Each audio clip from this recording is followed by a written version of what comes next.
escravos do Egito, da Grécia, de Roma e de todos os grandes impérios da Antiguidade, como os servos da Idade Média, não possuíam outro direito que o de servirem os exploradores. Com o advento do capitalismo, o proletariado não possuía qualquer outro direito que o de ver a sua força de trabalho explorada pelos detentores dos meios de produção. No século XIX, o proletariado começou a transformar essa realidade. Na sequência de gigantescas lutas, assume o papel de protagonista do processo histórico. Vai conseguir impor regras à exploração capitalista, conquistando direitos, e vai solidificar a sua força com o objetivo de acabar de vez com a exploração, superando o capitalismo e conquistando o socialismo. A Primeira Internacional, o Manifesto do Partido Comunista, as Revoluções de 1848, a Comuna de Paris de 1871, a Segunda Internacional e a afirmação dos partidos operários são marcos deste século em que os explorados entraram de rompante na história.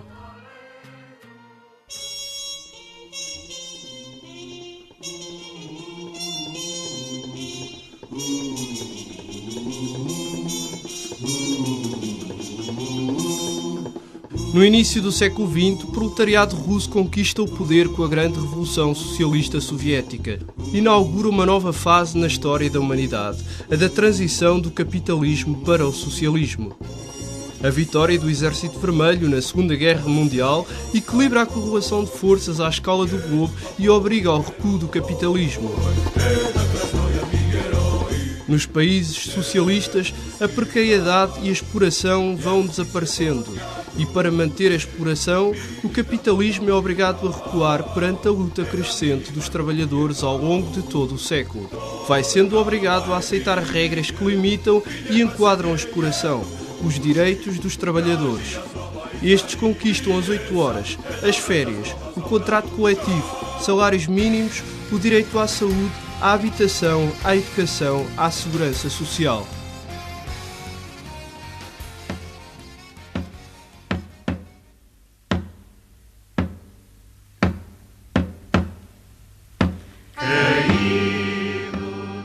A derrota da Revolução Soviética no final do século XX produz uma gigantesca alteração da correlação de forças.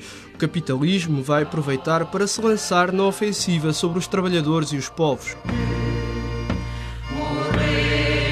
Esta ofensiva reacionária tenta destruir avanços conquistados no século XX, a libertação dos povos do colonialismo e os direitos laborais e sociais dos trabalhadores. A precarização total dos trabalhadores é o seu objetivo natural. A máxima exploração da força de trabalho para o máximo lucro é a sua tendência inata. O resto é propaganda, lixo ideológico para tentar disfarçar a realidade das políticas praticadas.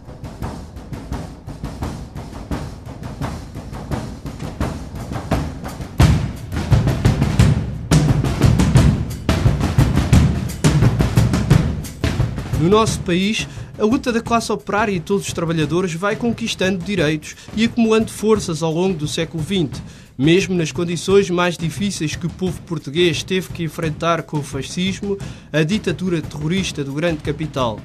Mas é com a Revolução do 25 de Abril e os seus avanços democráticos que os trabalhadores portugueses vão consagrar na Constituição e na lei um conjunto vasto de direitos. A identificação dos valores e ideais da Revolução de Abril com as profundas aspirações do povo português é tão forte que mais de 30 anos de governos contra-revolucionários não conseguiram acabar com todas as conquistas de Abril. A CGTP-IN, a Central Sindical Unitária, nascida em 1973, da luta de resistência ao fascismo, vai assumir o papel central neste combate.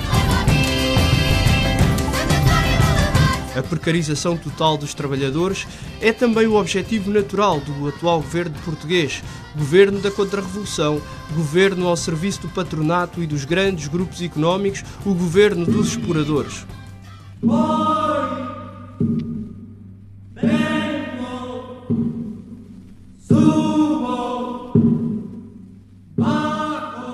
Hoje em Portugal são já 895.500 trabalhadores assalariados precários, sem contar com outros milhares em falsos recibos verdes e outros tantos totalmente precarizados, apesar dos vínculos efetivos que possuem. E o Governo prepara-se para aumentar essa precariedade, desregulamentando os contratos a prazo e facilitando os despedimentos.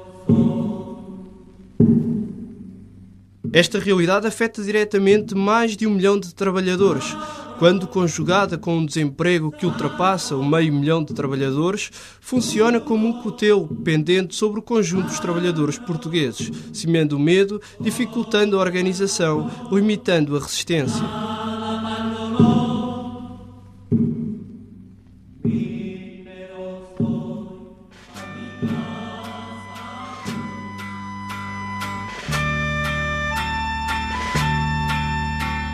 Depois da fome da guerra. É não apenas necessário, mas é principalmente possível mudar esta realidade.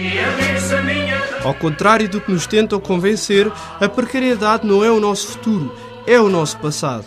É o passado de milhares de anos de sociedades assentes na exploração do homem pelo homem e dominados pelas classes exploradoras. Um passado que pela luta superamos e voltaremos a superar. Não esquecemos e saberemos honrar as gerações de trabalhadores que ao longo de séculos se ergueram e sem quaisquer direitos os foram conquistando, tantas vezes à custa da sua própria vida. Para conquistar o futuro, para libertar de vez a sociedade de um passado para onde as forças do grande capital a querem conduzir, é preciso resistir hoje à ofensiva contra os nossos direitos. É preciso lutar hoje por novos avanços e pela estabilização das relações laborais. Na luta, é preciso e possível unir cada vez mais todos os trabalhadores, cujos interesses são comuns, independentemente do grau de precariedade a que hoje estão sujeitos. A unidade é a força que assegura a vitória do trabalho sobre o capital. Na luta, é preciso e possível elevar a consciência de classe do conjunto dos trabalhadores. É preciso e possível combater a exploração. A determinação é a chave da vitória do trabalho sobre o capital. Na luta, é preciso e possível criar as condições para superar de vez o capitalismo e conquistar o socialismo e assumir a perspectiva revolucionária da vitória definitiva do trabalho sobre o capital.